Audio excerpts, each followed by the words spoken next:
Keputihan itu apakah benar najis dan bagaimana sholatnya? Mayoritas ulama mengatakan keputihan itu najis.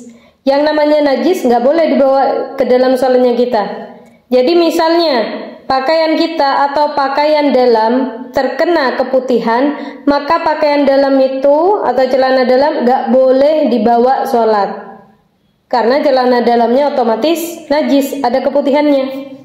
Jadi celana dalam yang ada keputihannya itu tidak boleh dibawa sholat karena hukumnya najis.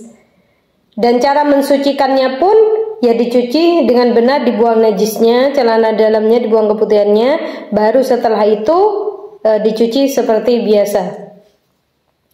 Karena keputihan itu najis, maka hukumnya tidak boleh dibawa sholat.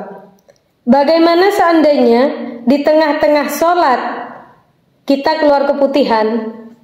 Apakah sholatnya tetap dilanjut atau batal? Jawabannya sholatnya batal. Karena apa? Karena wudhunya kita udah otomatis batal.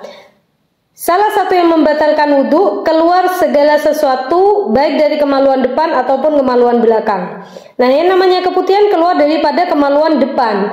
Maka ketika keluar keputihan otomatis wudhunya batal. Kalau wudhu batal, maka sholat pun ikut batal. Bagaimana solusinya? Bagaimana mensiasatinya?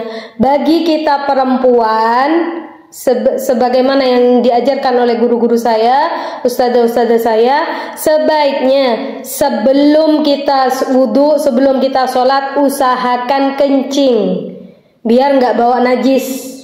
Jadi kita perempuan kencing dulu yang bersih, cebok bersih. Kalau celana dalamnya ada najisnya, ada keputihannya atau malah ada kencingnya, maka jangan dibawa sholat, ganti dengan celana dalam yang baru. Kalau misalnya udah nggak ada celana dalam lagi, misalnya lagi dicuci atau basah atau apapun itu, maka tetap jangan dipakai sholat, jangan dipakai, nggak usah dipakai, nggak apa-apa waktu sholat, karena najis. Kalau kita pakai celana dalam najis ya sholatnya pun batal, percuma. Jadi setelah cebok bersih, ganti celana dalam, baru wudhu, baru sholat, kayak gitu. Jadi usahakan bagi perempuan itu alangkah baiknya kencing terlebih dahulu. Bagaimana kalau kasusnya seseorang itu karena penyakit, keputihan terus menerus, atau karena beser ya, karena ada penyakit yang mengeluarkan keputihan terus menerus nggak bisa dikontrol, bukan hal yang normal, atau seperti beser, kencing terus karena penyakit, maka orang yang seperti ini dihukumi seperti orang istihadhah. Bagaimana sholatnya orang yang beser seperti ini?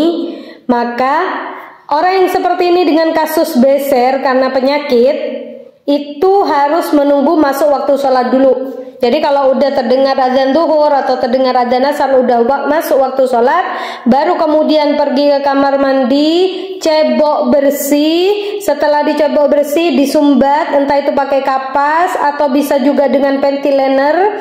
Kalau hanya sedikit keluarnya, kalau misalnya besernya itu agak banyak, maka pakai softtek. Setelah dilakukan penyumbatan seperti itu, wudhu, kemudian langsung sholat tanpa menunggu.